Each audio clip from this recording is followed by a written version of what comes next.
അലിഫുൻ ഹർഫുൻ വലാമുൻ ഹർഫുൻ വമീമുൻ ഹർഫ്. അലിഫ് ഒരക്ഷരമാണ്, ലാമ് മറ്റൊരക്ഷരമാണ്, മീം മറ്റൊരക്ഷരമാണ്. അഥവാ 30 പ്രതിഫലമാണ് അലിഫ് ലാം മീം എന്ന വാക്കിലൂടെ ലഭിക്കുന്നത് എന്നർത്ഥം.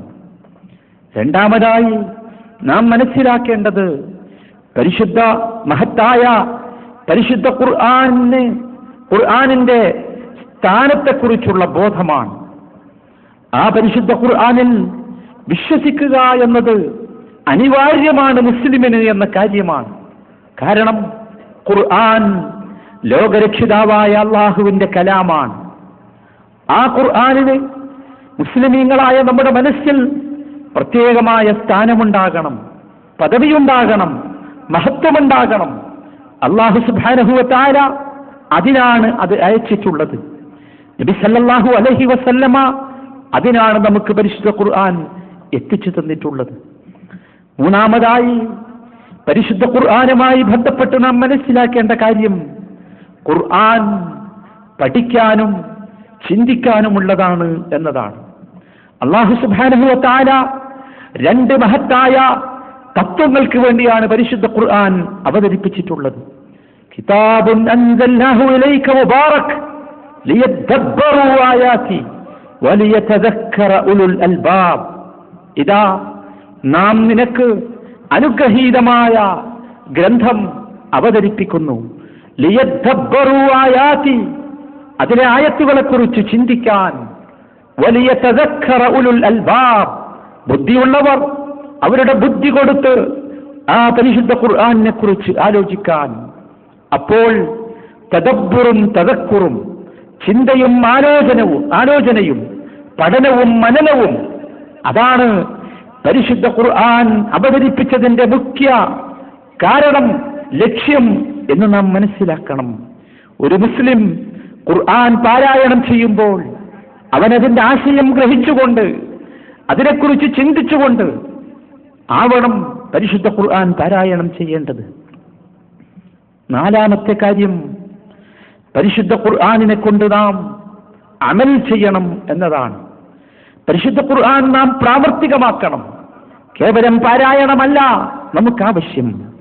പരിശുദ്ധ ഖുർആൻ നാം പ്രാവർത്തികമാക്കണം. അതിലെ സ്വഭാവ ഗുണങ്ങളുള്ളവരായിരിക്കണം നാം. ആയിഷ റളിയല്ലാഹു അൻഹായോട് ചോദിക്കപ്പെട്ടു നബി സല്ലല്ലാഹു അലൈഹി വസല്ലമയുടെ സ്വഭാവത്തെക്കുറിച്ച്. അവർ പറഞ്ഞ മറുപടി കാന ഖുലുഖുഹു അൽ ഖുർആൻ, അദ്ദേഹത്തിന്റെ സ്വഭാവം ഖുർആനാണ് എന്നായിരുന്നു. അഥവാ അദ്ദേഹത്തിന്റെ പെരുമാറ്റങ്ങളിൽ, അദ്ദേഹത്തിന്റെ അനുവദനീയമായ കാര്യങ്ങളിൽ, നിഷിദ്ധമായ കാര്യങ്ങളിൽ, ജീവിതത്തിന്റെ എല്ലാ ഭാഗങ്ങളിലും അദ്ദേഹം ഖുർആനിനെ അവലംബിച്ചിരുന്നു, ഖുർആനിനെ പ്രാവർത്തികമാക്കിയിരുന്നു എന്നർത്ഥം. അദ്ദേഹത്തിന്റെ നമ്മുടെ വീട്ടിൽ, നമ്മുടെ കുടുംബത്തിൽ, നമ്മുടെ സമൂഹത്തിൽ, നമ്മുടെ ഇബാദത്തുകളിൽ, നമ്മുടെ സ്വഭാവങ്ങളിൽ എല്ലാം ഖുർആനായിരിക്കണം. അങ്ങനെ ഒരു മുസ്ലിം എന്ന് പറഞ്ഞാൽ ഭൂമിയിൽ സഞ്ചരിച്ചുകൊണ്ടിരിക്കുന്ന, നടന്നുകൊണ്ടിരിക്കുന്ന ഖുർആനായിരിക്കണം. ആ രൂപത്തിലുള്ള ഒരു ബന്ധമാണ് മുസ്ലിമിന് ഖുർആനുമായി ഉണ്ടാകേണ്ടത്.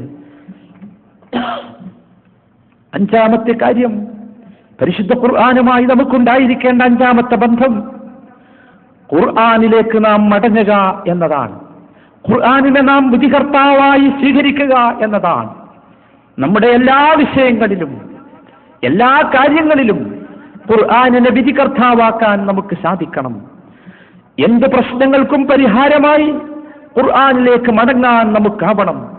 കാരണം ആ പരിശുദ്ധ ഖുർആനിൽ മനുഷ്യ സമൂഹത്തിന് മൊത്തത്തിൽ നന്മയുണ്ട്. ആ നന്മയാണ് പരിശുദ്ധ ഖുർആൻ പ്രതിനിധാനം ചെയ്യുന്നത്. ഖുർആൻ മിതത്വത്തോടുകൂടിയാണ്, നീതിയോടുകൂടിയാണ്, സമത്വത്തോടുകൂടിയാണ് സമൂഹത്തോട് സംവദിക്കുന്നത്. എന്തുമാത്രം ഉന്നതമായ ആവിഷ്കാരമാണ് ഖുർആൻ എന്ന് ചിന്തിച്ചു നോക്കൂ. മനുഷ്യനുള്ള സകല പ്രയാസങ്ങളിൽ നിന്നും, കുടുക്കുകളിൽ നിന്നും, ചങ്ങലക്കെട്ടുകളിൽ നിന്നും ഖുർആൻ മനുഷ്യനെ മോചിപ്പിക്കുന്നു. മുസ്ലിമീങ്ങൾ ഒന്നായി ഒന്നിച്ചു നിൽക്കാൻ ഖുർആൻ പ്രേരിപ്പിക്കുന്നു. ഇസ്ലാമിക സാഹോദര്യം ഖുർആന്റെ ഏറ്റവും ഉന്നതമായ പ്രമേയമാണ്. ഇന്നമൽ മുഅ്മിനൂന ഇഖ്വത്തുൻ, നിശ്ചയമായും സത്യവിശ്വാസികൾ സഹോദരങ്ങൾ തന്നെയാണ്. അതുകൊണ്ട് പ്രിയപ്പെട്ട സഹോദരന്മാരെ, നമ്മുടെ ദൈനംദിന ജീവിതത്തിൽ ഉണ്ടാകുന്ന സകല പ്രശ്നങ്ങളിലും നമുക്ക് പരിഹാരം നൽകേണ്ടത് പരിശുദ്ധ ഖുർആനായിരിക്കണം. പരിശുദ്ധ ഖുർആന്റെ കൽപ്പനകളും നിർദ്ദേശങ്ങളുമായിരിക്കണം നമ്മുടെ ജീവിതത്തെ മുമ്പോട്ട് ഗമിപ്പിക്കേണ്ടത്. അങ്ങനെ ഖുർആൻ പറഞ്ഞ ഖൈറു ഉമ്മ, ജനങ്ങൾക്ക് വേണ്ടി സൃഷ്ടിക്കപ്പെട്ട, ജനങ്ങൾക്ക് വേണ്ടി നിയോഗിക്കപ്പെട്ട ഉത്തമ സമൂഹമായി മാറാൻ നമുക്ക് സാധിക്കേണ്ടതുണ്ട്.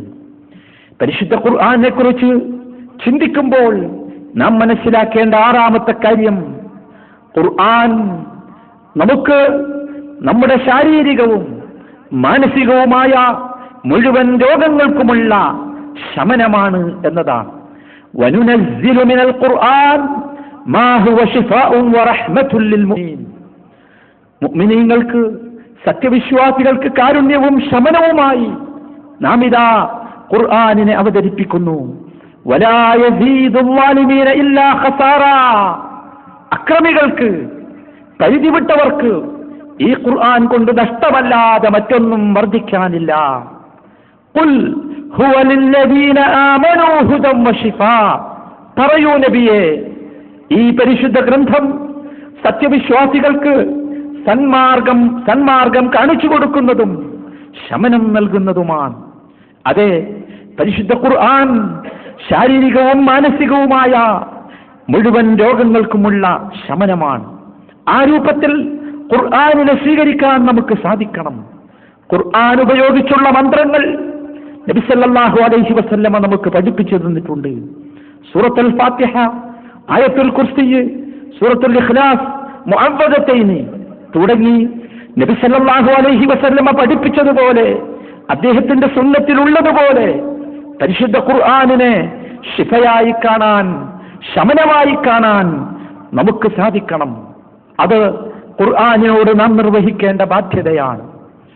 ഏഴാമതായി, ഖുർആനുമായി ബന്ധപ്പെട്ട് ചിന്തിക്കുമ്പോൾ ഒരു മുസ്ലിം എന്ന നിലക്ക് നാം മനസ്സിലാക്കേണ്ടത് ആ ഖുർആനിനെ ഉപേക്ഷിക്കുന്നതിനെ കുറിച്ചുള്ള സൂക്ഷ്മതയാണ്. ഖുർആനിനെ ഉപേക്ഷിക്കുന്നതിനെ കുറിച്ചുള്ള താക്കീതാണ്. നമുക്കറിയാം, ഖുർആനിനെ സമൂഹം പല നിലക്കും ഉപേക്ഷിച്ചുകൊണ്ടിരിക്കുന്നു. ഖുർആനിൽ വിശ്വസിക്കുന്നതിൽ ഉപേക്ഷ വരുത്തുന്നവർ, ഖുർആൻ പാരായണം ചെയ്യുന്നതിൽ ഉപേക്ഷ വരുത്തുന്നവർ, ഖുർആനിനെ കുറിച്ച് ചിന്തിക്കുകയും പഠിക്കുകയും ചെയ്യുന്നതിന് ഉപേക്ഷ വരുത്തുന്നവർ, ഖുർആൻ ജീവിതത്തിൽ പ്രാവർത്തികമാക്കുന്നതിന് ഉപേക്ഷ വരുത്തുന്നവർ, ഖുർആൻ ശിഫയാണ് എന്ന കാര്യത്തിൽ ഉപേക്ഷ വരുത്തുന്നവർ, ഇത്തരത്തിലുള്ള ഖുർആനുമായി ബന്ധപ്പെട്ട് ഖുർആനെ ജീവിതത്തിൽ നിന്ന് പാടെ ത്യജിക്കുന്ന മുഴുവൻ വിഷയങ്ങളെക്കുറിച്ചും മുസ്ലിം ബദ്ധശ്രദ്ധനാകേണ്ടതുണ്ട്. സഹോദര, മുസ്ലിമിനെ സംബന്ധിച്ചിടത്തോളം ഈ ഗ്രന്ഥവുമായി ദിനേന അവന് ബന്ധമുണ്ടായിരിക്കണം. ദിനേന അവൻ ആ ഗ്രന്ഥത്തിൽ നിന്ന് ഒരല്പമെങ്കിലും പാരായണം ചെയ്യണം. ദിനേന അവൻ ഈ ഖുർആനിൽ നിന്ന് വല്ലതും പഠിക്കണം, ചിന്തിക്കണം. അതിലൂടെ മാത്രമേ